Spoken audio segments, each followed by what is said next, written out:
you have on them. So I'm not happy with them. I'm not happy with Iran either. And the president is especially irritated by CNN and other media outlets who reported on Saturday night that the U.S. attack had not completely destroyed Iran's nuclear program. I think CNN ought to apologize to the pilots of the B-2s. I think that MSDNC ought to apologize. I think these guys really, these networks and these cable networks are real losers. You really are. You're gutless losers. I say that to CNN because I watch it. I have no choice. I got to watch that garbage. It's all garbage. It's all fake news. But I think CNN is a gutless group of people. A national defense analyst says victory over the Iranian regime cannot be won just with air power. On Monday, things heated up in the Middle East following the daring raid early Sunday by the United States that did extensive damage to 3 Iranian nuclear sites, including the Fordo enrichment facility buried several hundred feet underground. The Israelis followed up hitting Iranian government targets, including the notorious Evin prison in the Iranian capital and the security headquarters of the paramilitary Revolutionary Guards. But the radical regime made good on its promise to strike back, launching missiles toward U.S. military bases in several Arab countries, including Qatar and Iraq, but no casualties were reported. Bob McGinnis is president of McGinnis Strategies, LLC, and author of a dozen books, including his latest, Preparing for World War III. He warns that the Iranians will not surrender. Are we going to pay a price? Eventually. There's a calm before the storm at this point, as far as I'm concerned. The Iranians are kind of putting together their pieces. Don't believe anything you hear from them, but be very watchful because they will continue the shadow war. There's not going to be capitulation. That's not an Islamic ideology. They don't believe in that. We're infidels as far as they're concerned. So McGinnis says there must be regime change. However, in order to accomplish that, you're going to have to put people on the ground. And I don't think anybody in the United States really wants to go in with tens of thousands of U.S. military personnel into another Middle East war. And yet, you cannot win this campaign, this new war, from the air alone. It's just not going to happen. I'm Chad, groaning. The Supreme Court on Monday granted the Trump administration's request to stay a lower court injunction, blocking them from deporting individuals to third countries without prior notice. A near-term win for the Trump administration as it looks to quickly enforce its immigration crackdown. Constitutional law expert and Fox News contributor Jonathan Turley. The lower court judge said that, you're sending these people to countries that you've advised Americans to leave because of the violence. But ICE is saying, look, there's a reason why their home countries don't want them. Countries are not clamoring to get more felons, to augment their home population. And that's not our fault. It's your fault. You committed crimes here and you are deportable. And we're not a travel agency. So if your home country doesn't want you, then we're going to find the next best option. With this order, they're allowed to do that. For American Family News, I'm Steve Key. The American Family Association's mission is to inform, equip, and activate individuals to strengthen the moral foundations of our culture. We also support the church. Our goal is to be a leading organization in biblical worldview training for cultural transformation. AFA believes that all men and women, whether in private or public, should be free to exercise their faith without hindrance from the government. Thank you for standing with the American Family Association. Welcome to Today's Issues, offering a Christian response to the issues of the day. Here's your host, Tim Wildman, President of the American Family Association.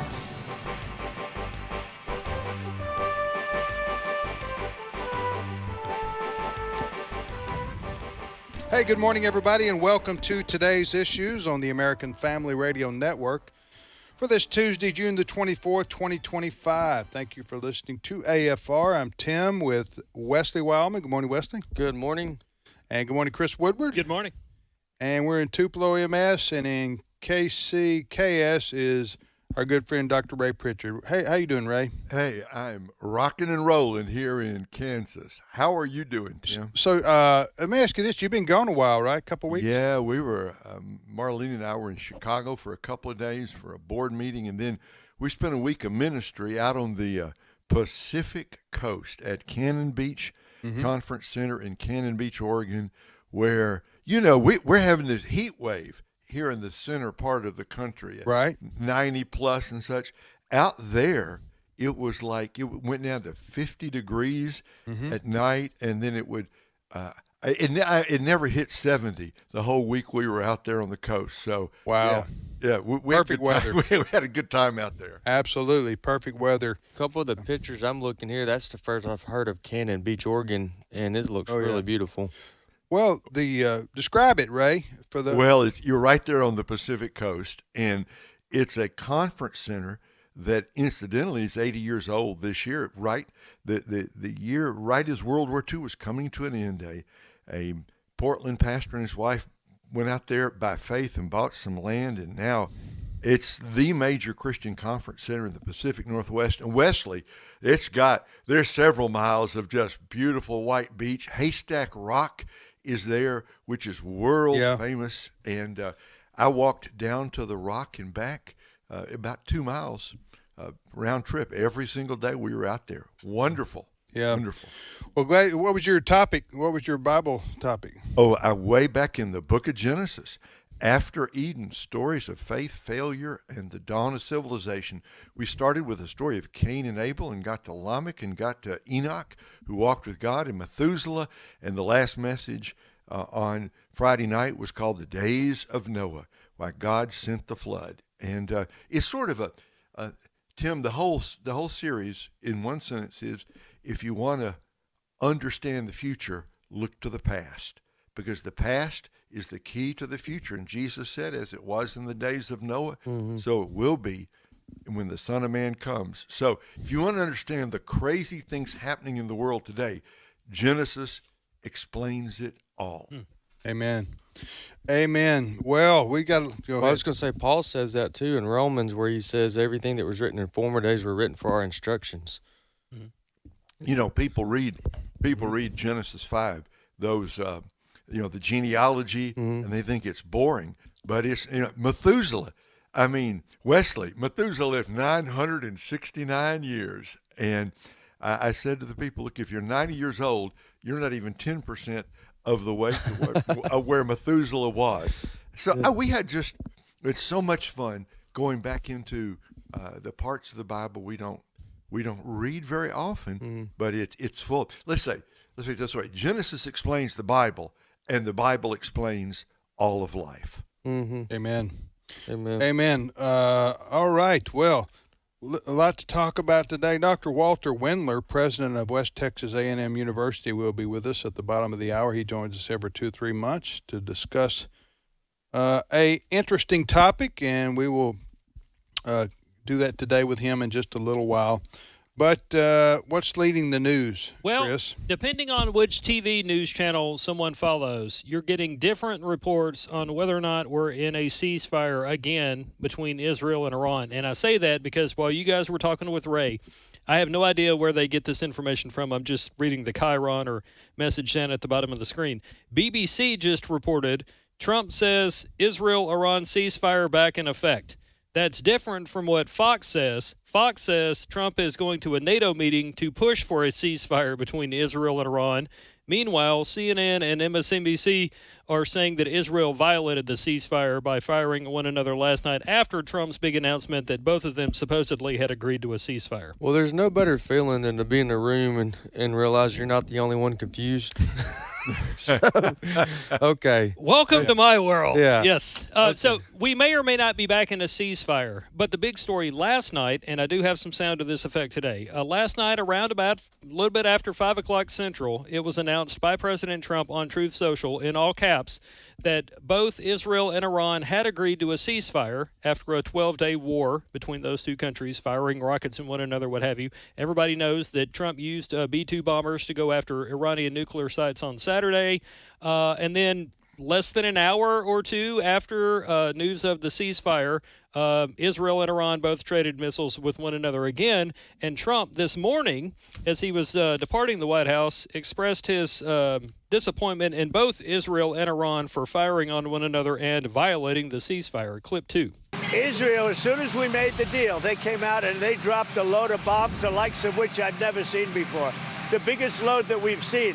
I'm not happy with Israel.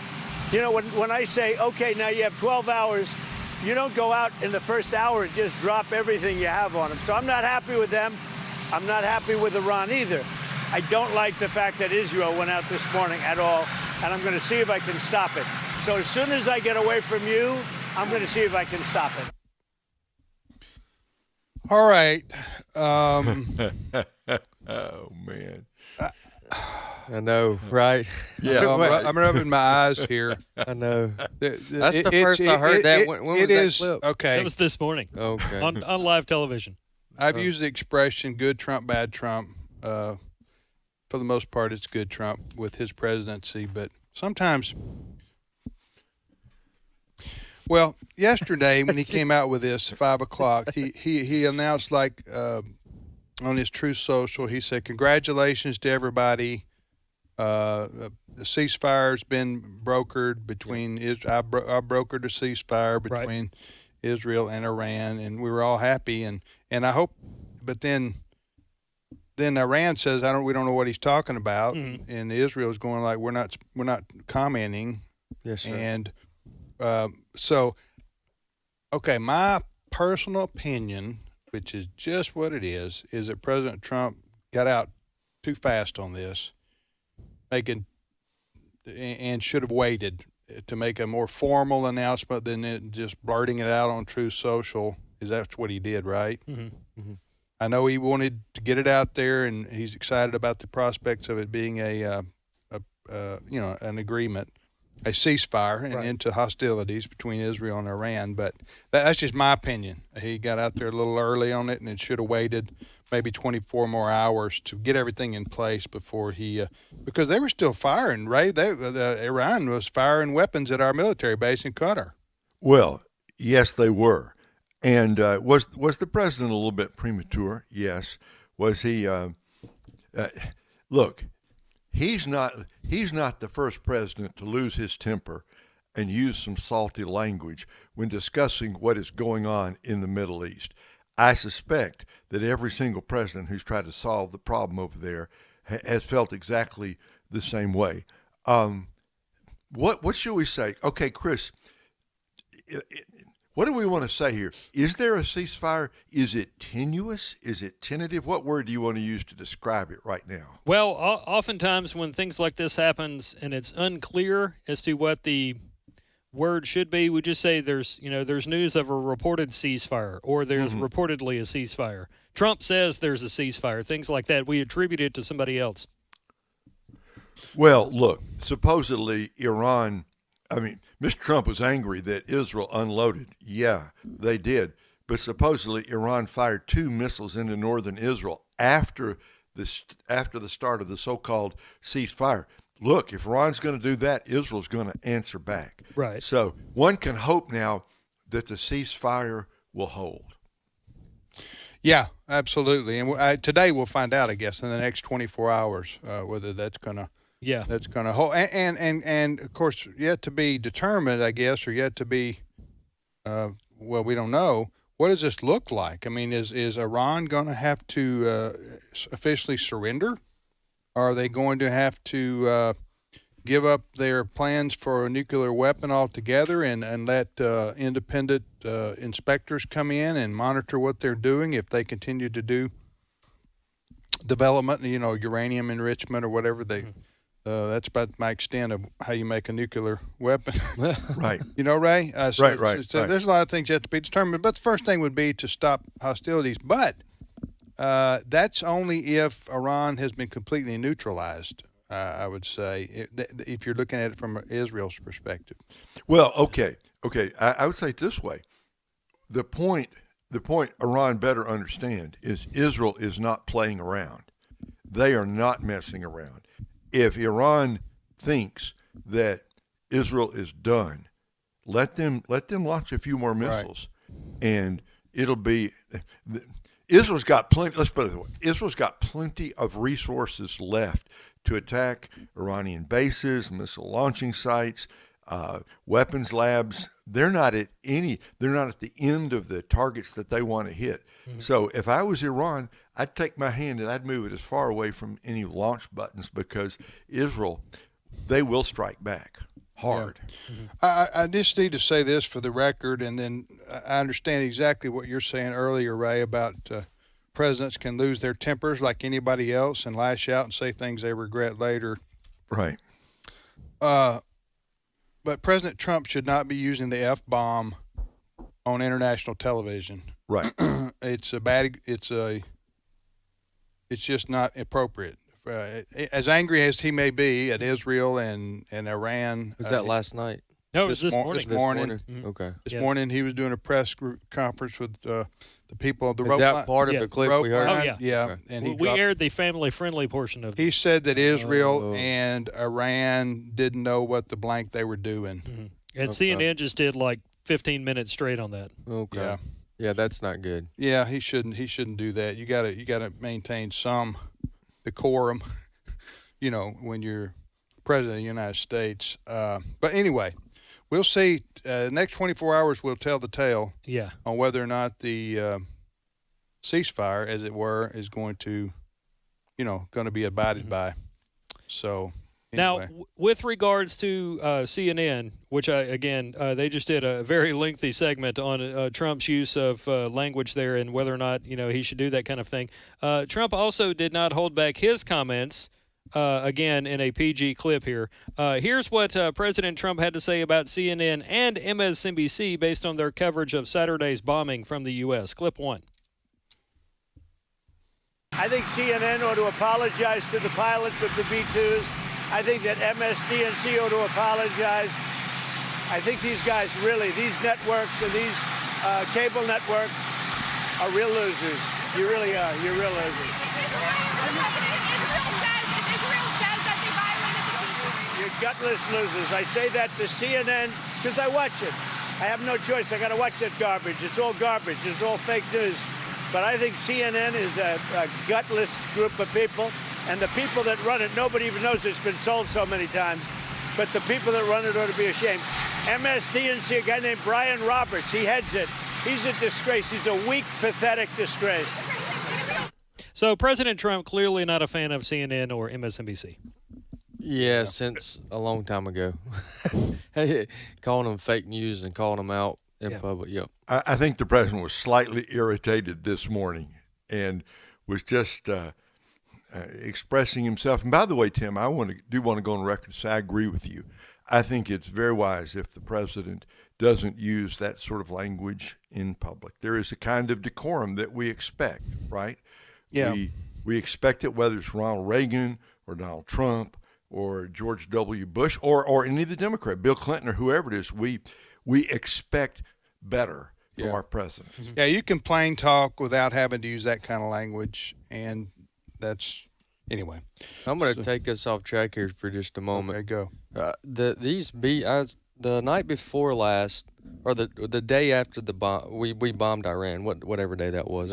Saturday. Okay, so Sunday night, I spent a half hour, an hour on the internet. That's what Ed calls it. That their internet, between videos and articles of looking into the B-2 bombing plane. And that is so impressive, just how big, just that type of equipment is just, when you're not in that world every day, you tend to forget just how advanced technology has become and and the fact that they obviously took off from Missouri, never landed, and flew around the world basically. Yeah, flew around the world in these B-2s and refueled 3 times, I think, in the air. Can you imagine that? Mm-hmm. Yes, and so you've seen movies with stuff like this before, but then to know that it's a reality. Yeah. Speaking of movies, one of the things people have been talking about since Saturday is how eerily familiar the plot of the latest Top Gun film is. To the Saturday bombing. Matter of fact, I just shared this on our Today's Issues Facebook page. It's a Daily Mail article, one of many news outlets to cover this. But the Daily Mail's headline is, How Tom Cruise's Top Gun Maverick Eerily Foreshadowed Trump's Stealth Bomb Raid on Iran's Nuclear Lab. taking place decades after the original 1986 film. The second installment features Maverick, Cruise's character, returning to the armed forces to prepare a new class of Navy pilots for a mission far behind enemy lines. The mission is to destroy a massive underground uranium enrichment facility before the unnamed hostile nation can create a nuclear weapon. Iran is not mentioned, but you're kind of sort of led to believe that it is an Iran-like nation based on what we see playing out in the news. Yep, I saw that movie as well, and I had forgotten about the fact that they dropped a bomb in a vent in the movie. Yeah. That is, and that was in 20. It was 2 years ago. It was like 2020, I think. Okay, that movie. Okay, so it was further back than I thought. I didn't realize that. So is President Trump? He's getting his. Is he going to call on Tom Cruise? No, he's a big, beautiful actor. Listen, he's just getting his plans from Tom Cruise. 2022. That's is right. when it came out. Okay, there you go. That was what was the name of that movie? Maverick. Top Gun Maverick. Yeah.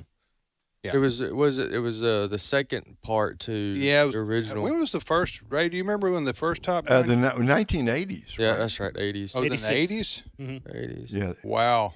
Yeah. It's hard to. And, They were fighting Russians in that one. I watched that one over the weekend, the original one. Yeah. I felt the need for speed. That's right. One other thing I got to say about what President Trump said. He said this morning he was very angry acting with Israel and Iran when he made that profane comment, but I didn't appreciate either him. This sounds like I'm not against President Trump. I'm not, but he says that Israel doesn't know what the blank they're doing. Talking about Israel and Iran. I don't know if he means. I think Israel does know what they're doing. Some people said we shouldn't get involved because they were clearly capable of going after Iran themselves. Well, but they didn't have the bunker buster. That's very true. U.S. So President Trump had to provide those, and he did, and we commend him for that. And he did the right. In my view, he did the right thing to do that because it helps end the war with Iran and destroy their nuclear capabilities. And it's just as much self-serving as it is helping Israel. Yeah, but if you're Benjamin Netanyahu, the Prime Minister of Israel, you just don't know what to say with Trump because his personality is so volatile. He'll call you wonderful today and then calls you a pathetic loser tomorrow. That's just so you really don't know. You appreciate his friendship and he does stand strong with Israel, but you just don't know what he's going to say this afternoon. That you're going to have to. Reporters are going to put a microphone in front of your face and say, Mr. Prime Minister Netanyahu, Trump said you don't know what the blank you're doing. What do you say to that? Yeah. Huh? You know what I'm saying? Yeah. You just don't answer it. I think that's what Benjamin Netanyahu's doing. He just told him and his lieutenants just don't comment on those kinds of things. But listen, all this will be forgotten if Monday morning we're sitting here talking and nothing's happened. And we hope and pray that that's the case. No more firing at one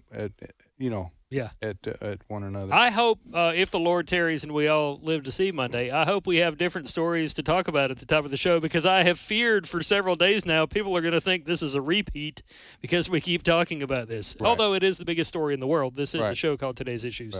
Well, President Trump put his credibility on the line yesterday by saying there's a ceasefire. So he's the one that brought it up. So we will see whether that holds, and we hope and pray that it does. BBC is now back to saying that the ceasefire is back in effect. Good.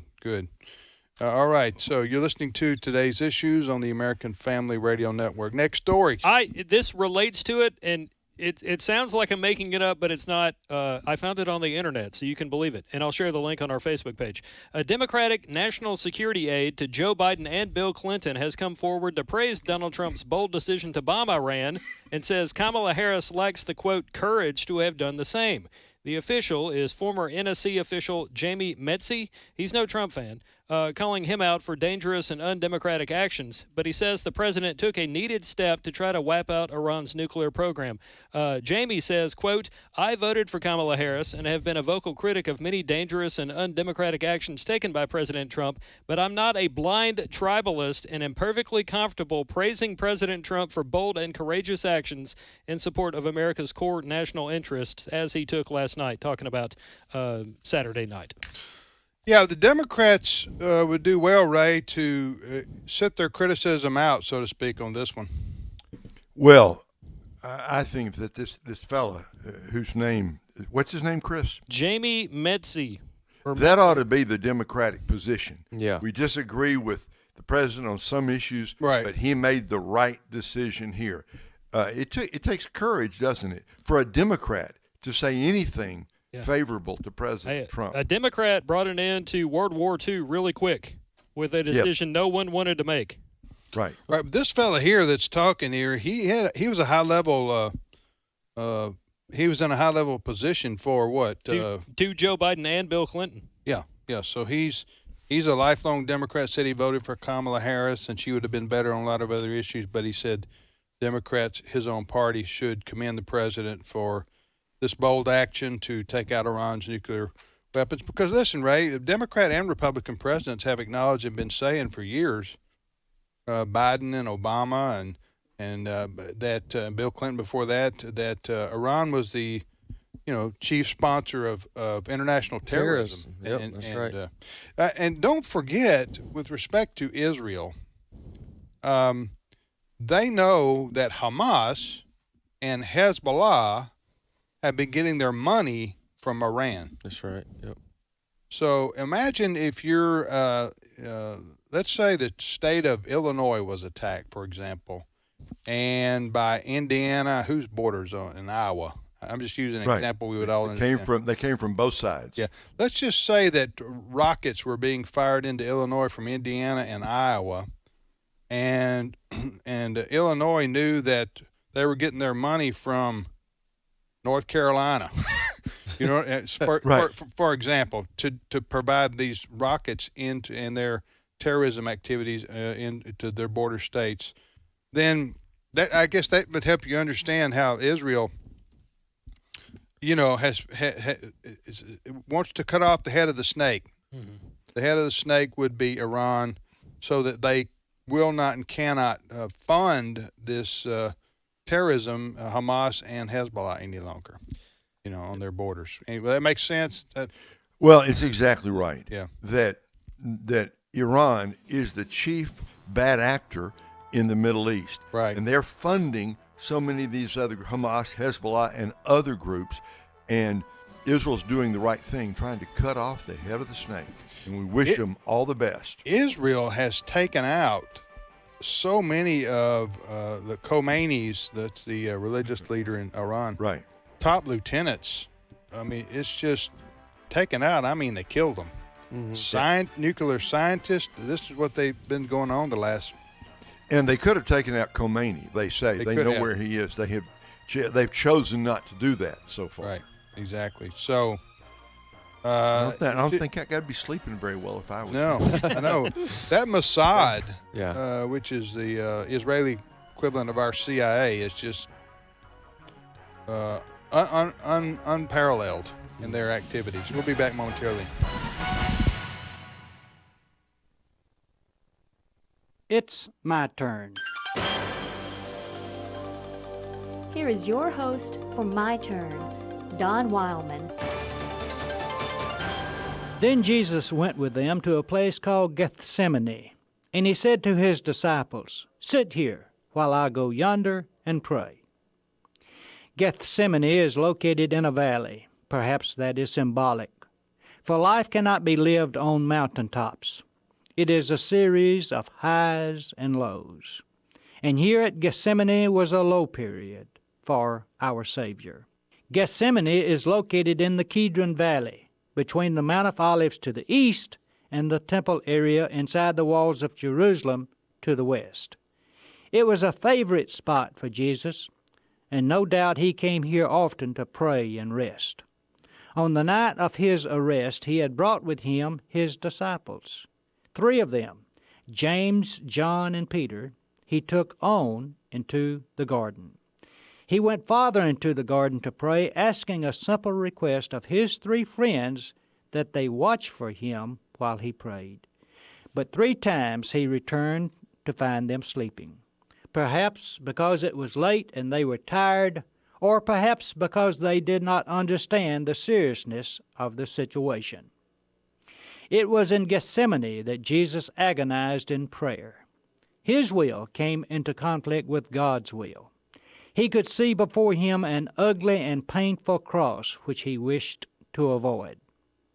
The sight and smell of blood from the slaughter of sheep for the feast of the Passover, flowing in the nearby Kidron brook, was heavy that night. No doubt the aroma brought to his mind the very likely possibility that his blood would flow in a very short time. Jesus was not in that garden very long until he noticed a small group of Roman soldiers and Jewish temple guards, led by Judas Iscariot, coming toward the garden. Down the steps which passed by the home of Caiaphas the high priest they came, the very same steps Jesus and his disciples had walked down after leaving the upper room. Upon arrival, Judas greeted Jesus with a kiss, the traditional greeting among friends. "Master," cried Judas as he kissed Christ. How many times since then he has endured the same type of hypocrisy? They carried him away from Gethsemane to a fate no person should have to endure. He went willingly because he had decided while praying in the garden that God's will and not his would prevail. Perhaps as they walked away, he looked up to the Golden Gate across the Kidron and remembered the previous Sunday's events when the crowd cried, "Hosanna!" There was no crowd other than the soldiers now, and no hosannas, only silence and darkness. The Garden of Gethsemane is still there in the Kidron Valley today. This place of the wine press has 8 olive trees growing in it. They're snarled and twisted from age. Looking at them, one is reminded of the terrible agony Christ experienced here. It's never an easy matter to do the will of God, and every person who tries will eventually come to Gethsemane. Some continue in his way from Gethsemane. Others turn back and walk with him no more. Gethsemane is located in a valley. It always will be. For the crucial decisions which life places upon our shoulders are never decided on a Mount of Olives. The crucial, real, life-directing decisions come when we are in the valley. And this is as it should be. For the person who believes in God in the darkness of the valley is the only person who believes in God at all. This has been My Turn with Don Wildman, a production of the American Family Association. The Lord looks down from heaven on all mankind to see if there are any who understand, any who seek God. Psalm 14, verse 2. American Family Radio. This is Today's Issues. Email your comments to comments@afr.net. Past broadcasts of Today's Issues are available for listening and viewing in the archive at afr.net. Now, back to more of Today's Issues. Hey, welcome back to Today's Issues on the American Family Radio Network. That's the name of this radio show. Today's Issues. Tim, Wesley, Chris, and Ray. And we thank you for listening to AFR. Of course, we've been talking the first half hour about the situation with Iran and Israel and President Trump's comments earlier this morning. And ceasefire is supposedly and hopefully in effect between Israel and Iran. And then, two, I think a lot of people want to see something from Iran in the next few days confirming, I would say in the next 24 or 48 hours, confirming. All I've read them say is if Israel stops, we'll stop. That's all I've read them say. Sure. I think in the coming days and weeks, we're going to need to see a full, complete surrender from them in the sense that they're going to acknowledge Israel as a sovereign state and renounce their call for the destruction of Israel and America. There's going to have to be some kind of, Ray, don't you think? Some kind of peaceful words coming out of Tehran? Well, number one, it's going to be really hard to get the mullahs to agree with what you just said. Average, I think a lot of the people in Iran, probably most of them, I'm talking about the people on the street, so to speak, the average Iranian, they want peace. They don't want any more bombs falling from the sky. Right. It's going to be hard for the radical clerics who are in positions of power to do what you just said. You're asking them, I mean, I agree with you. I hope they say that. Right. But you're asking them to say, forget all the rhetoric of the last 40 years. We now recognize Israel's right to exist. If they were to say that, we would be on the verge of a major change in the Middle East. One can hope it will happen. Well, let me ask you this one other question about that. If you're in Israel's position and you're told to stop bombing, sure, stop taking out targets, by President Trump, you're told, stop. Okay. Anyway, do you say? I guess they just have to do what President Trump tells them to do in that sense, because I guess I'm thinking Israel would be thinking we need to finish the job. Sure. Whatever that looks like exactly. And you're telling us hold up without any guarantee from Iran that they're going to change their views. Or does that even matter? Go ahead. Well, quickly, Trump does have some leverage now that we've taken out the nuclear sites. Leverage with Benjamin Netanyahu and Israel, saying, we took a big portion that's true. of the plan. And they know that. And they know that. Israel knows that. So I think it would be more, yeah. But Israel did a lot of the dirty work. Oh, absolutely. They were going to defend themselves. I really think it's pretty simple. If Iran does not attack again, if they don't launch any more missiles, right, I don't think Israel is going to launch anything. Okay. But I think if Iran does, it doesn't matter what President Trump says. Israel is going to strike back. Well, yeah.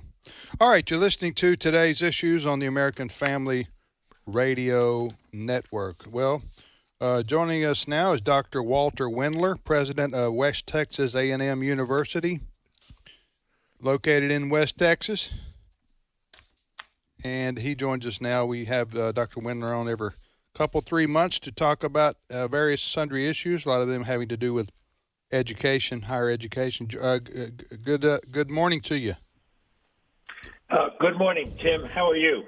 Doing well, Dr. Wendler. What's the weather like there? And is it you're in Amarillo, right? Right, Amarillo. Yeah. What's the weather like? It's actually a pretty nice day. It's a little overcast, but we had some rain yesterday, which in this part of the world is almost always welcome.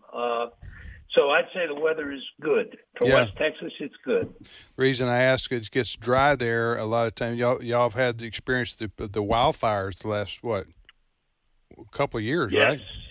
Yes. We've had a couple of years with bad wildfires, and they're absolutely treacherous in every way.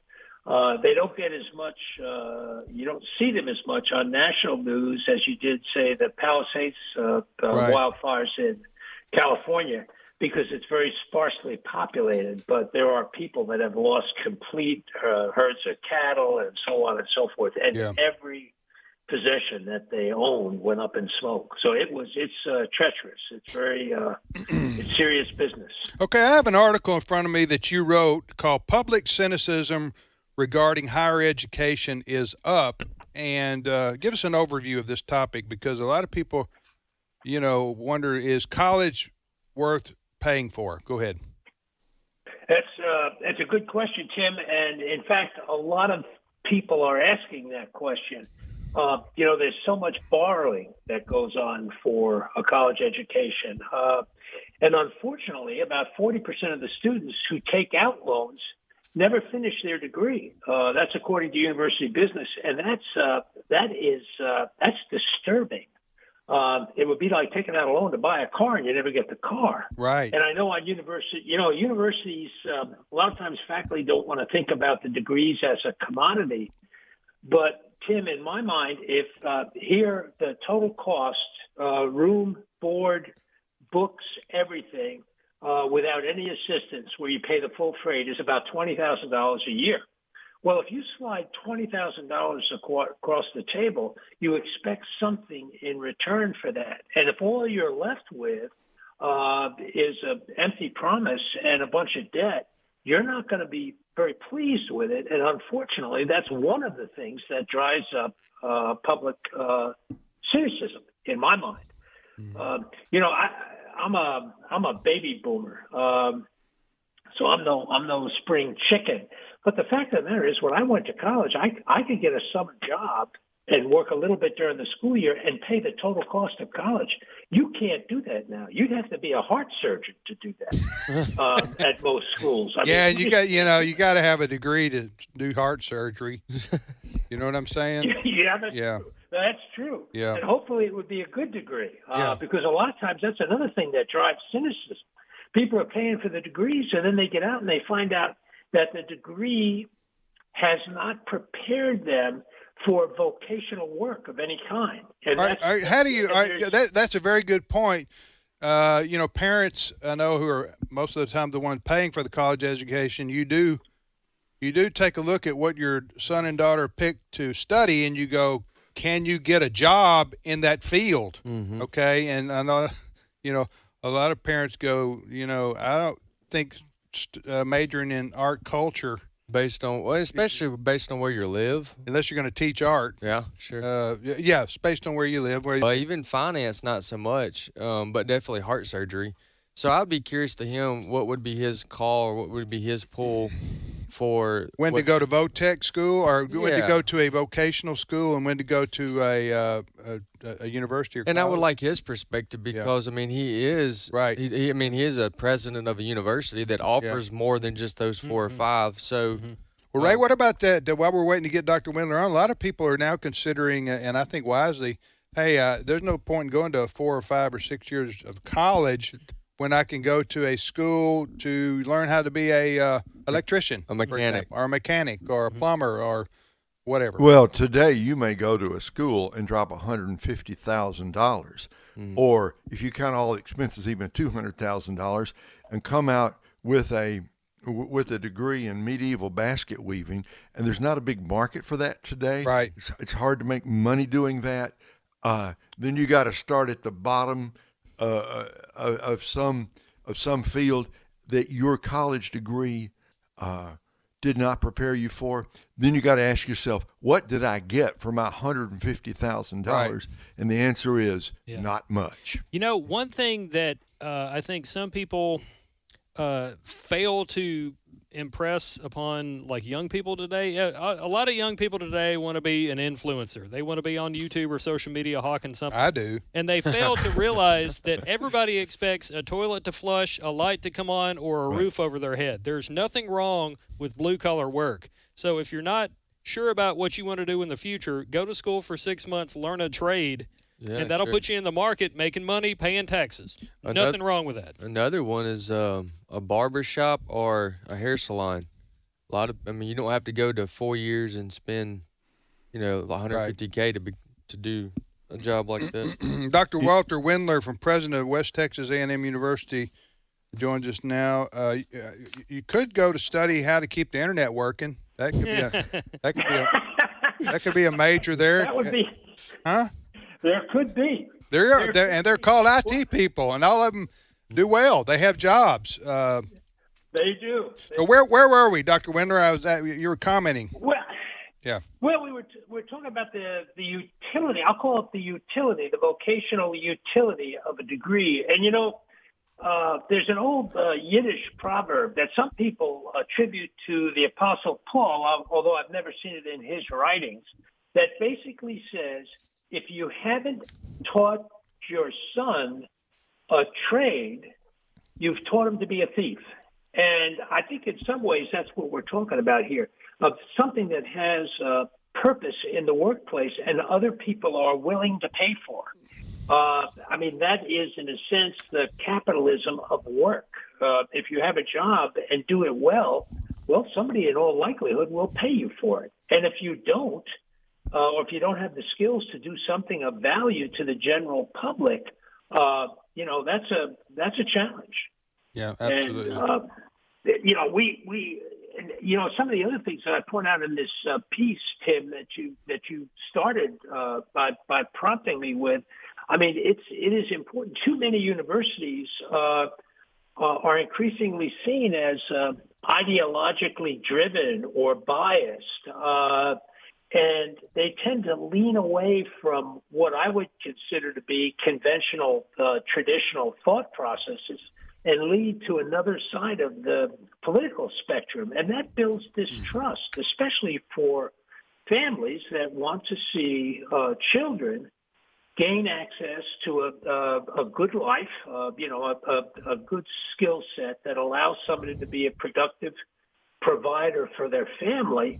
And it's unfortunate that they come out with these ideas that seem to be embedded in their studies at some universities. Yeah. We've seen the news. Yeah. Yeah.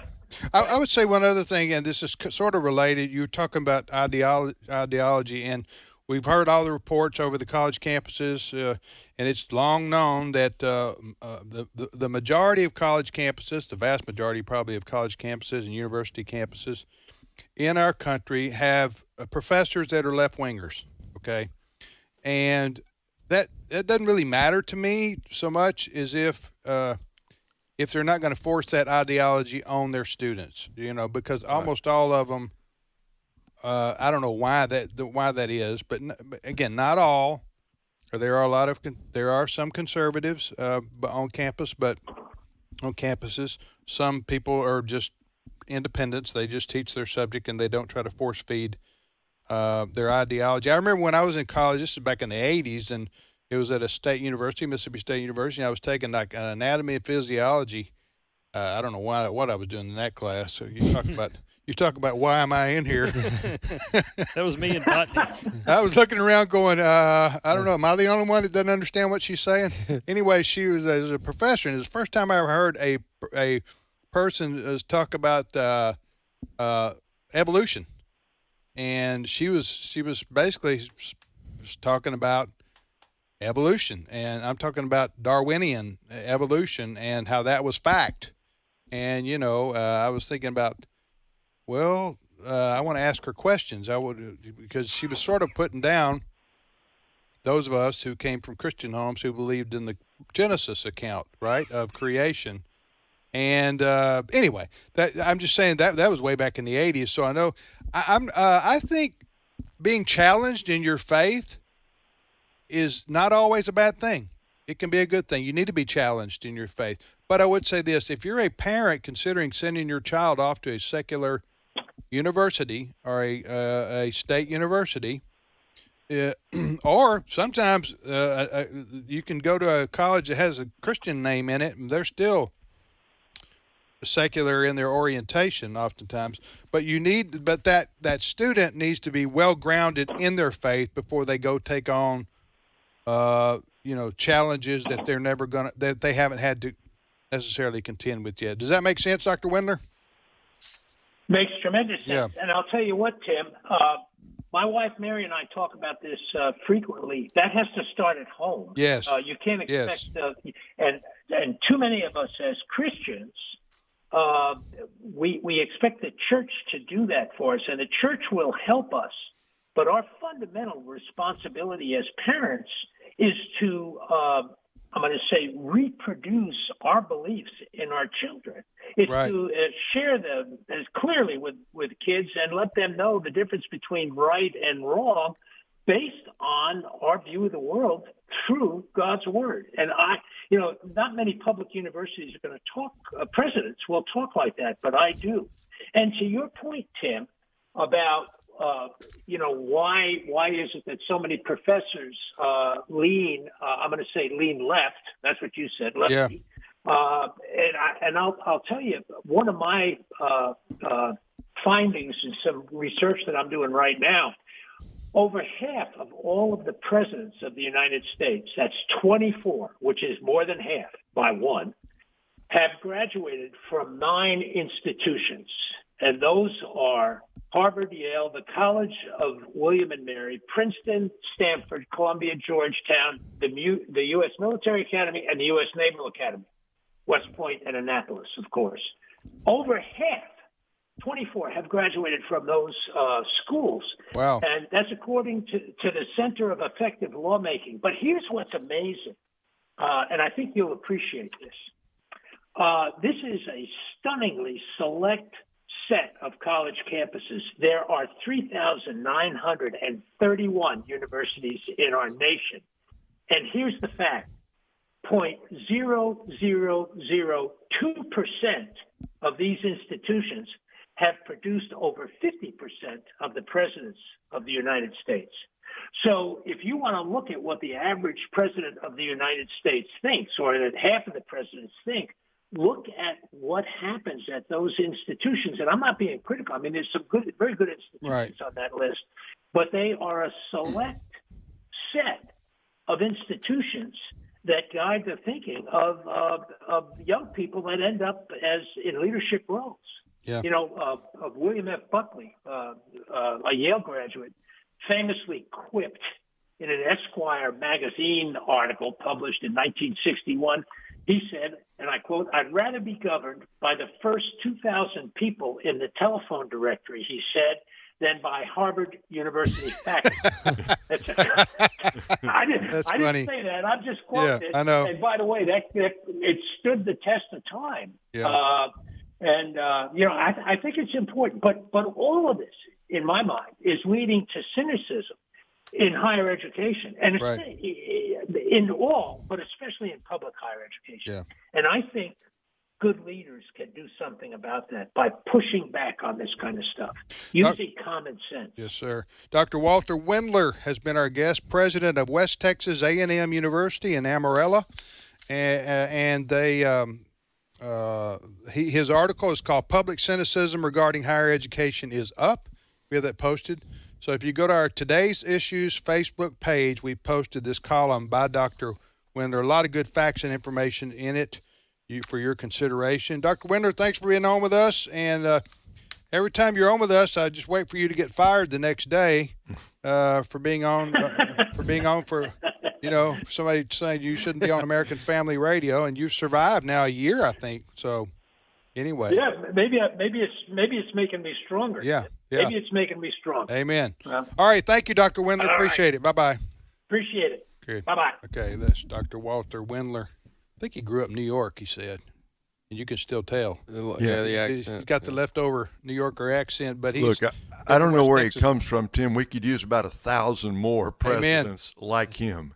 Amen. Outspoken. He's a Christian. Amen. He believes the Bible, and he's leading a major public university. God bless him. Yeah, man. And all that's taking place across the sea, the ocean, there's been a really good news that took place yesterday, and that was a Supreme Court ruling. Yes.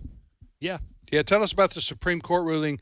Major victory for President Trump. Yes. Divided Supreme Court on Monday allowed the Trump administration to restart swift removals of migrants to countries other than their homelands, lifting for now a court order requiring they get a chance to challenge the deportations. The High Court majority did not detail its reasoning for the brief order. What was the score of the High Court? Does it say? Was it 5-4, 6-3, 6-3? Because Justice Sonia Sotomayor, joined by 2 other liberal justices, issued a scathing dissent, the AP says. So it was 6-3. All right. Scathing. So what you got here is you had a Supreme Court decision, and the Trump administration was waiting to see what they would say, but they've said that if you are here in the United States illegally and you are arrested by ICE and you are deported, you can be deported to a country other than the one of your origin. Is that what they said? Correct. So you could be going to El Salvador, even if South you might Sudan. be from, Chad or something. That's a scary thought. Immigrated here illegally. That's a scary thought. If you're in that position. To be. I think that'll. Listen, what President Trump's policies, Ray, have shut down the border. Mm-hmm. It's the safest it's been in Just decades. shut it down. Shut it down, right. The bad guys know they're not going to be able to get through now. Right.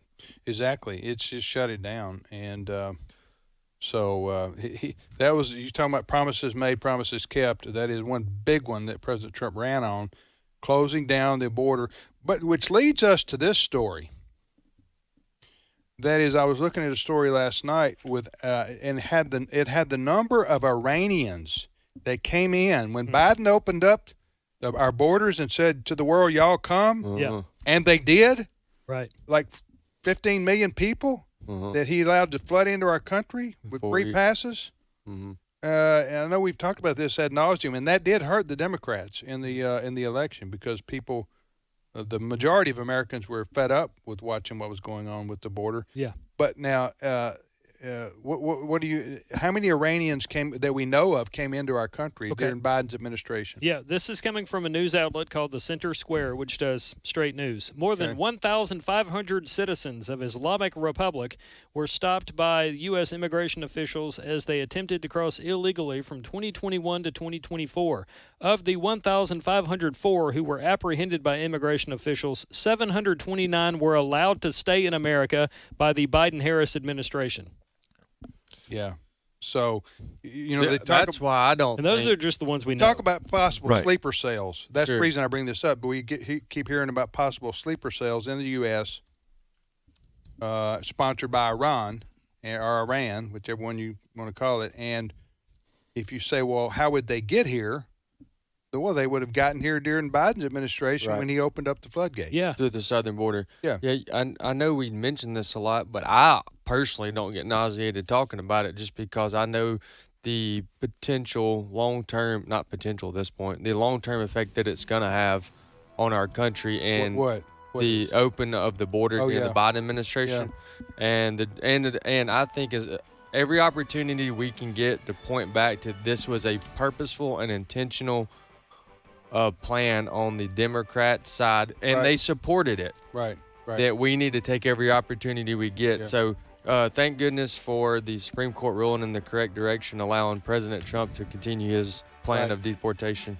All right, we'll be back momentarily with more of today's issues on the American Family Radio Network. Stay with us.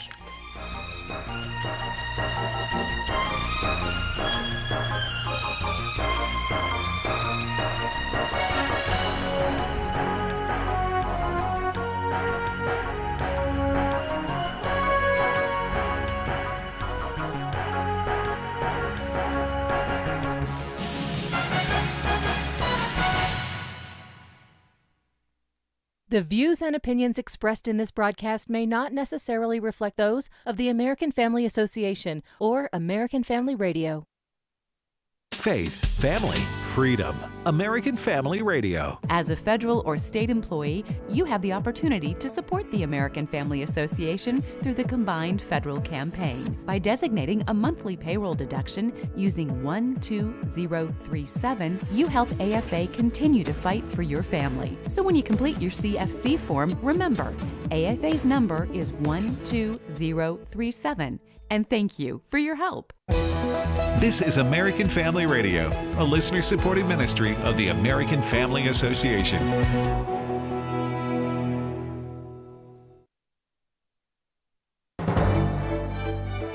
American Family News, I'm Rusty Pugh.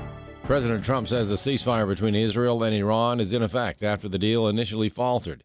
The president earlier accusing both Israel and Iran of violating their ceasefire agreement just hours after he brokered a deal between them last night.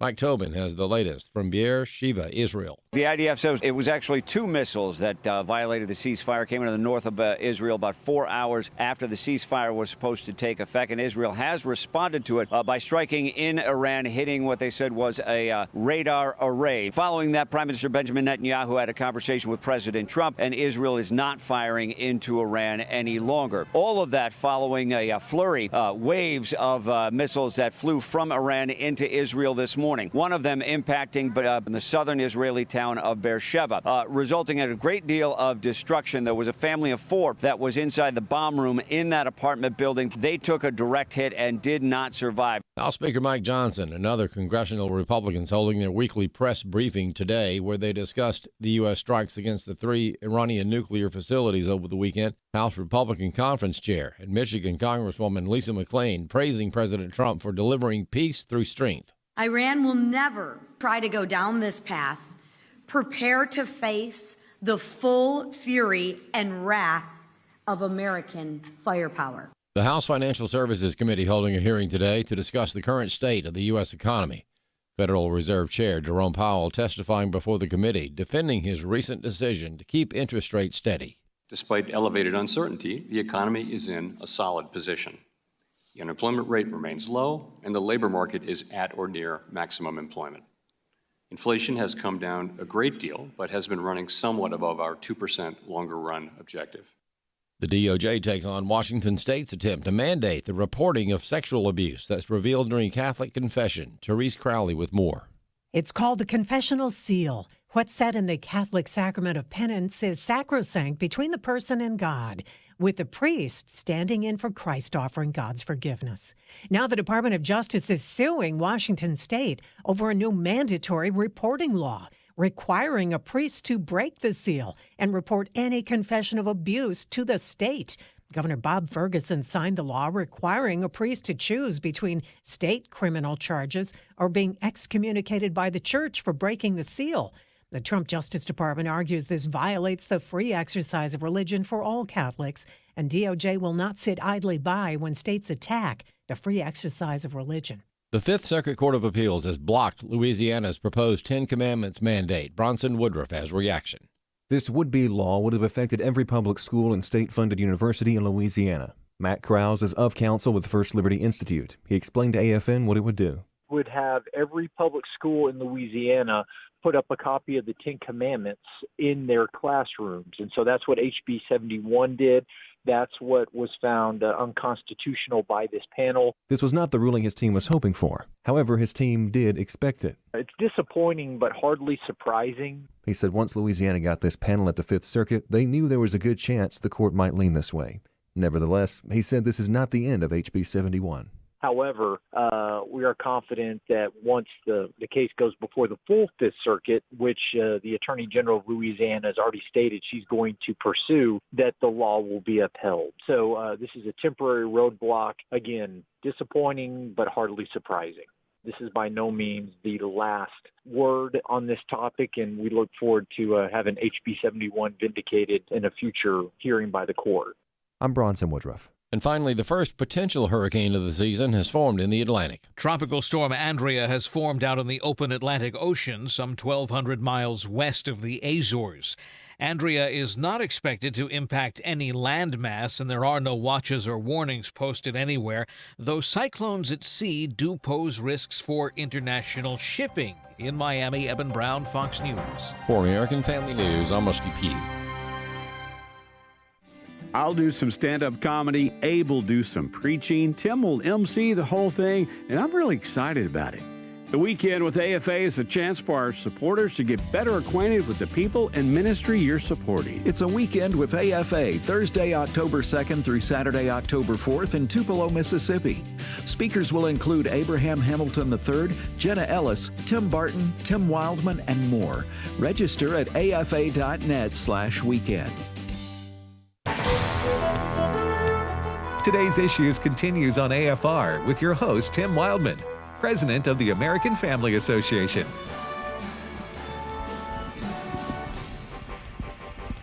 Hey, welcome back, everybody, to Today's Issues on the American Family Radio Network. We got 25 more minutes of this show left here on this Tuesday, June the 24th, 2025. I'm Tim Wildman with Wesley Wildman and Dr. Ray Pritchard. And joining us now in the studio is Steve Paisley Jordahl. Good morning, Brother Steve. Everybody.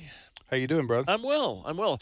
Heather and I are getting ready to go on a cruise. We're going on an Alaskan cruise. Alaskan cruise? Yeah, in August. So we're getting to right kind of clothes and starting to look at what you do in Ketchikan, Alaska, that kind of stuff. Right? What about this? Oh, listen, I've been on 2 of those. Yeah? Those prepare to be amazed. Yeah, we're going to go to Glacier Bay and all that kind of stuff, but Yeah. I've only been on the Caribbean things with a lot of sun and Right. like snorkeling and everything. I'm not sure what to expect with Bring Alaska. your jacket. It does Okay. get chilly. No, you can snorkel. Yeah, I can. There's a No, lot they of have things you can these do. these excursions, snorkel Right. with the polar bears. Yeah. That's right. They advertise them different ways. They do. But, it's not for everybody. But That's right. Not everybody can handle it. I actually, when I back years ago, when I was in the Bay Area working with Silicon Valley, I went and got scuba certified in the Monterey Bay. That is some very, very cold water. Very cold water. You have a what do you call it? A suit on? Oh yeah, a bodysuit. for sure you did. Otherwise, A you wetsuit. can't. That would be. The Pacific Ocean is very cold everywhere, right? Pretty much. From I mean, San Diego up to It gets a little. The more further north you go, the more it seems to be cold. Yeah. So Alaska, I mean, that's. Yeah. But going to Alaska, so where are you leaving out of? We're leaving out of Seattle. All right. It's 7 days, and we're going to stop in. The whole trip's there and back 7 days? Yes. Okay. How long does it take you to get from Seattle to where Ray knows this? He's been up there, done that. What did you go out of Seattle too, or Vancouver? Well, I've done it both ways. I did one where we started up in, I want to say Anchorage, and then came south, right? Oh, okay. And then done another one exactly the way you've done it. It's just, so are you going with a group or just you and Heather? And just Heather and I? Oh, that's nice. So you going to? Are you saying you're going up there and then flying back from Alaska? No, or we're flying the into boat Seattle the whole time? Yeah, we're flying into Seattle. Okay. Going on the boat Okay. up north to the wherever you go in Right, Alaska, and then right. coming back down. I think we'll be in Victoria, BC. I'm And just then back surprised. I'm into kind Seattle. of surprised they do that in 7 days. I guess I'm saying, but maybe. There's two. I think there's 2 whole days where you do nothing but at sea. That'd be probably between. Yeah. On the way up there. And Steve, remember that on a cruise ship, remember these three words: calories don't count. That's right. They do not count on a cruise ship. On the land, they count. Yes. On the ship, they don't. I will remember that. It's interesting because I've been on a couple of these cruise lines that have all this food. We were suggested we're going to take advantage of going on Cunard cruise lines, and it's supposed to be a little more oriented for adults. There's not going to be a lot of teenagers, screaming kids on the cruise. A little more relaxed. They're the people who did the real big time transatlantic, passages back in the day, right? The Titanic white freight line merged with Cunard. So you're technically, going with the Titanic. I'm on the Titanic cruise line. So that's in August. Yeah. Yeah. All right. Well, we'll bring a report back. We look forward to hearing about it. Absolutely. I've never done that myself. Yeah, maybe after I'll bring some fur back if I club some baby seals, all that kind of stuff. What do you got in the news there? All right. Hey, the more we learn about the Mossad, which is Israel's intelligence agency, the more we just shake our heads in wonder. So the Mossad was behind the what do they call it? The Grim Beeper attack of Hezbollah in Lebanon. The pagers went off. The pagers went off and exploded. They were behind all kinds of subterfuge through this whole thing. Well, what we're finding out now is, according to audio received by the Washington Post, just hours after Israel launched its first wave of attacks, this is on June 13th, back well before we got it, the president sent our planes. But Israel called 20 of the top generals in Iran. On their cell phones? On their cell phones with a warning. And I want you to hear now. What you're going to hear is the actual call. It's all in Persian, so you won't be able to understand it. But I have voiced over the translation. I went last night and learned Persian real quick so I could do this. But no, the translation was available, and you're going to hear my voice over the Persian call. But imagine you're a general in the army and you hear this. Cut 11. Alo Sardar. Sardar. The only advice I'm giving you right now, I can advise you now, you have 12 hours to escape with your wife and child. Otherwise, you're on our list right now. You, all of you, one by one on the list that I'm looking at, and you're one of our next targets. We will hit you, your family, your children, everyone with the dirt. I only called to tell you, look, as long as there's time, I'll give you a reprieve. Like I said, 12 hours from this very minute that I spoke to you, you have time to escape. We're closer to you than your own neck vein. Put this in your head. Yikes. Whoa. Closer than your own neck vein. And then they went on to demand from these people a video formally dissociating themselves from the Ayatollah and saying that they're out. Well, what happened? Well, I don't know. When was this? This would have been hours after Israel first started started sending planes. But the audio is just being released. Yeah, it was just leaked to the Washington Post. Gotcha. Mossad is kind of like our CIA, except probably better at their jobs, because Israel's very survival depends on them, Mossad, and so that was psychological warfare too, right there. In addition to a real warning, because I know Israel has taken out and killed a lot of the nuclear scientists that were working with Iran. Their top military people, generals, have been targeted, and in fact, one of the stories was that Mossad was able to get so deep inside Iranian leadership that they were able to fool a few of the top generals or either top commanders to be in one room together, and then They watched them and saw the telltale signs of what would draw them into a meeting, and they said somehow they knew how to keep them there, and then they wiped them out with a bomb. Yeah, this is ruthless stuff. This is not that. Even listening to that makes you feel uncomfortable. Yeah, even though you're knowing what you're listening to, but the Mossad and Israel, they can't afford to mess around, play around. They can't afford to. They really can't afford to be wrong about things or negotiate. Really, I mean, it's just no, because the survival of their country and their people are at stake. So, what do you think about that, Ray? Can you imagine the war is going on and your phone rings, right? And you're thinking, okay, it's my commander. Right. I got something else I got. Or, my wife calls, is everything okay? And you hear that ominous voice saying, you are on the list. And we are closer to you than your neck vein. We could make that. I think that would make the hair on the back of my neck stand up right there. And by the way, we're taking not only you, we're your wife and kids out too. Yeah. Yeah, that's what I'm saying. It's psychological warfare as much as it is anything right there. All right, next story. All right. Well, this will make you a little uncomfortable for a different reason. I want to get Ray's thought on this. The Evangelical Lutheran Church in America has become anything other than evangelical, everything other than evangelical. And one of their women pastors or pastresses, they don't call them that. Pastresses? That's what I'm calling her. I thought that was like what you get for dessert at Olive Garden, right? It may be. Huh? It may be.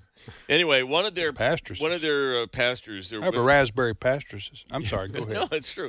I wanted to hear. She was explaining the Great Commission, and Ray, I'd love to get your take on this. Cut 13.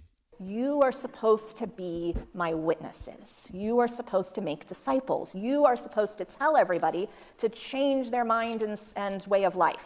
It's a new translation of repent. We, who are in kind of progressive church circles, don't tend to be real excited about the idea of running out and telling other people to change because of Jesus. Other people are beloved by God and have God in them and in their lives and speaking to them too, and we discover together what God means. I think that there are people who are perfectly happy in other faiths who do not need converted to ours. I think there are people who are perfectly happy with no faith at all. think we're doing them any favors if they don't believe in God. I don't think we're doing them any favors by jumping on top of them and telling them they're wrong. Yeah, don't tell them they're wrong. Well, I agree. We shouldn't be jumping on top of people, right? that form of evangelism is gone, past tense, right? But look, what are we going to say about this? Number one, this lady, this pastoress, whatever you called her, she is perfectly typical of what you hear in mainline denominations.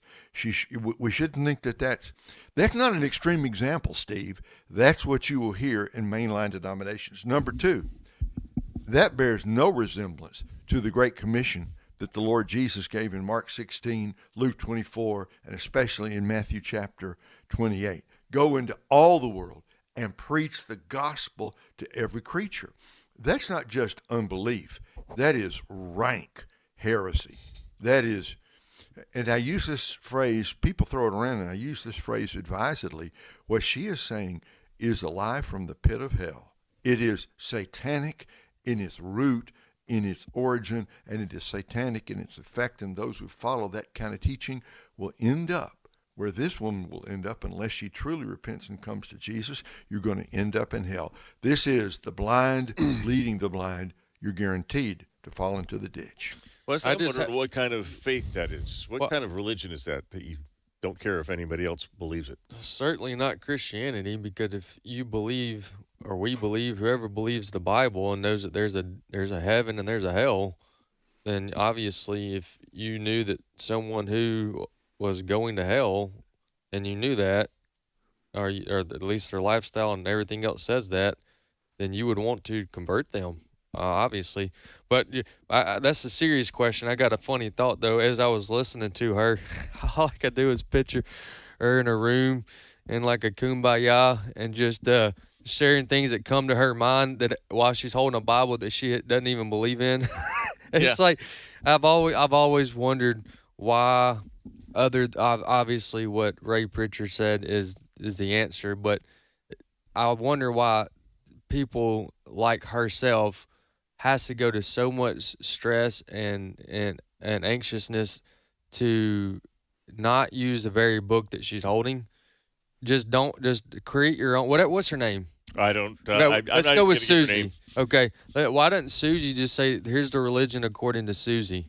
Right. And just go with it. She has pronouns. Just go with it. It just they, them. That would be more honest. Yeah, be more honest. It's completely. All right. Yeah, you want to know why the mainline Protestant denominations are dying? Yes. It's because of that garbage that she just espoused right there. If you don't believe in anything, there's no point in trying to convince somebody else to. Yeah, then nobody's going to come to your church. Yes. Eventually, yes. Nobody's going to come to your church because if you don't believe in the teachings of she's saying all roads lead to God. That's what she said. That's what she's saying. So why do I want to go to your church when I can go to the God of the golf course? Yes, she said. Or I can go to the golf of the woods. Go ahead. She said that the very if someone doesn't believe in God and you know they don't believe in God, the worst thing you can do is tell them about God. Yeah, that's the crazy. That's just. Right. I don't know what happened, but so many of these mainline, which that is one. What is that called? The ECLA, Evangelical Lutheran Church in America. I guess I know you got other stories, but just Ray for a couple more minutes. What time in history did the seminaries begin? Because this has to come from a lot of the cases come from a seminary teaching. Well, so when did they start going? I think we can look back about 150 years ago to the late 1800s with the influence of German higher criticism, the influence of many new, quote, liberal ideas, as these seminaries, which had been for generations, Wesley, had been basically, maybe not profoundly, but basically evangelical, began to move further and further away. And as for this lady, she calls herself a Lutheran. Somebody get Martin Luther on the phone. Sure. Let's get Dr. Luther on the phone and ask him what he thinks about what's being said in his name. As long as you're not preaching out of Hebrews. Well, Luther would have nothing to do with what this woman said. It's it's an abomination. It's a travesty, and it will lead people. That kind of preaching, not only, as Tim said, empties the churches, but it leads people to eternal destruction. Yep, absolutely. You're listening to today. Absolutely, you're listening to Today's Issues on the American Family Radio Network. Steve, any more to say, or any new update in the last hour about on the ceasefire? Yeah, tentatively seems to be holding, is the last I have seen. Yeah, it's tenuous, but you would expect that for people who have been at each other's throat for so long. And then there's the Al Green, is that the congressman? His promise he will be introducing articles of impeachment today. I think he does that every day that the Senate is in, or the House is in session. But he's going to do it again today. Who's going to do that? Senator or Congressman Green? I think it's maybe Al's. Where's he from? Let me look it up. Al Green. Wasn't there a singer? Yeah, that's probably what I'm thinking of. Probably not the same guy. Al Green, representative from Texas. Yep. The other Al Green, Reverend Al Green from Memphis. Yeah, I think he was a soul singer, right? Yes. R&B. Yeah, and great. Very well. Yep. So he's going to be seeking to impeach Donald Trump over the airstrikes.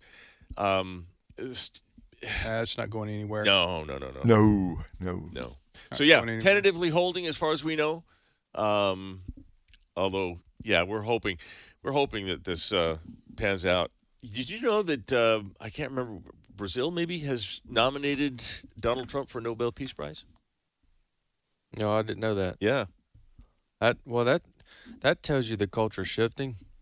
Well, Brazil. Yeah. Is that where the fellow has the Elvis hair?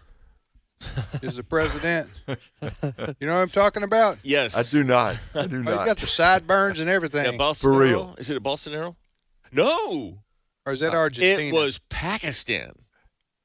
Okay, I heard about that. Pakistan has nominated Trump for the Nobel Peace Prize because he brought a truce between them and India. Yeah, and that was a dangerous situation. Yeah. Well, I didn't see that. Yeah. What a world. Oh, okay. Yeah, there it is. Every day. What a world. Yeah. What else you got, Steve? We got 7 minutes left. All right. You ever get a email that says you have an unpaid parking ticket or an unpaid toll that you have to pay? I'd say raise your hand if you haven't got one of those. Right. Well, according to a survey, 96% of Americans receive at least one scam message via email. So CNET was doing the survey. You mean a day or a week, or did they say? Each week. One a week. 96% get 1 week. 37% receive more than 10 each week. So I don't know what makes you, like, if you click on one. And here's the thing. You think they haven't got you if you go and click and you just don't give money. As soon as you click, they've got you. They know you're alive. They know they're sending more stuff your way. Plus, all right, there's ways this is happening, and I don't know what somebody's going to have to do something to help stop this because it's wearing people out.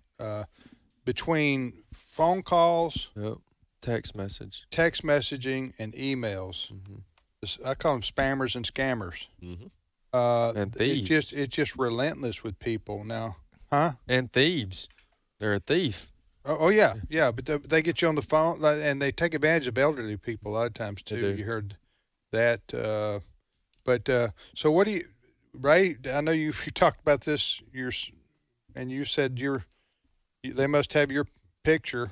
Look, we go up to Chicago. We drive to Chicago, and there's toll roads all over the Chicago area, and we come back, and the next week. I get them all the time, a text message saying, so-and-so, you were on the Illinois toll road. Well, it's true. We were on some of their toll roads. Click on this link and pay the money, or else you will be in some kind of big trouble. I can understand how that would – look, it kind of unsettles me. Right. And I know what's going on. Right. They, whoever they are, they know that Marlene and I were in Chicago. They know we were on the toll roads. Tim, whoever they are, how do they know that? Because it's a scam. And if you click on the link, I mean, as Steve said, they've got you. They knew we were there. They knew we were on the toll roads. I can easily understand why. And you said senior adults. Look, that's me. I can understand why people would get scared and give them your credit card. And boy, then you're in trouble when you've done that. There's another one going around, the DMV. That's right. That's the one I get in the various once states. Once a month, once every saying 3 weeks. you got an outstanding speeding ticket or something. Well, the one I get most often is a toll. So they say, hey, you got a toll. Like Ray's talking about. Yeah. The phone calls, what they'll do if you answer the phone calls, they'll sample your voice, and then they have your voice. They can use AI to make it say whatever they want it to say. That's showing up in some of the more recent movies and or TV series where they're using AI voice. They copy if you take the call and you start talking, then they keep your voice and they copy it and they reuse it. Also, the fake invoices for businesses. Yeah. Mm-hmm. There's another email tactic that they try to use. So, I don't know. It's just, I know a lot of people get it a lot worse than I do. They're just wearing people out. This is something you do need to be somewhat paranoid about. Yes. This is something to be paranoid about. Especially the phishing emails and so forth, too, where they want to, the scammers want to get you to click on a link. Yep, and then they have access to everything in your phone or in your computer or in your tablet. I think the old when in doubt, don't, right? Right. Yeah. Don't. You don't know who it is, don't. Well, even if you think you do, you better triple check it. I would say call. Right. And go ahead. Have a friend, somebody who you can trust who knows this, and say, does this look legit? Yes. Right. We need to, you know what, now that we're having this conversation, we would do our audience a great service to have one or two of our IT guys on, like Nick or Nate, because he has a particular website that's free that he used. When I get one that I'm questioned about and I don't know, I can send it to him, and he has a way of being able to see if it's fraudulent or not. Anyways, that's a good point. We could have there's 3 or 4 steps you can do that he would be able to help us out with. I know that in the last 2 years I've become so educated on this based on the training that AFA's IT team does for us as a staff that it's helped me out tremendously, and I can almost spot it as quick as anybody now because of their help. You can listen to AFA, or you can hire your own IT professional. That's right, yeah. Well, the AI is changing the way spammers and scammers work because it's no longer just the Nigerian prince. That's right. Hey, in light of our conversation about the Lutheran so-called female pastor, we have an article that we posted on our Today's Issues page called The Gospel. It's got Pastor Bert Harper, who is a co-host of Exploring the Word. In 3.5 minutes, he walks us through the road of salvation. We encourage you to go to our Facebook page, our Today's Issues Facebook page, and share that video with your friends far and wide, as he does. Brother Bert Harper does a wonderful job sharing the gospel. Awesome. By the way, spammers and scammers would be a great name for like a heavy metal band. I think something like that. I don't know. I don't see the problem with that is it's funny for us, but nobody would go. Yeah, they wouldn't want to be. Ladies and gentlemen, welcome to the stage, the spammers and the scammers. All right, we'll see you tomorrow, everybody.